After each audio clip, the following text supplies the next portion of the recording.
అంకిత భావం అంటే ఏమిటి? మన ఆశయం పట్ల మనకున్న నిబద్ధత సంపూర్ణంగా ఉండే స్థితే అంకిత భావం. మొదట్లో ఈ నిబద్ధత అనేది లోపిస్తుంది.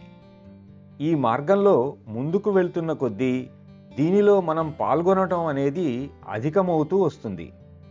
అది మనం చేసే ప్రయత్నం పట్ల, మన ప్రయోజనం సిద్ధించటం పట్ల నిబద్ధతగా మారుతుంది. మనం ఈ అస్తిత్వం యొక్క ఉద్దేశాన్ని గుర్తు చేసుకోవటం ప్రారంభిస్తాం. మనం వారిని మరింత ఎక్కువగా స్మరించటం మొదలు పెడతాం.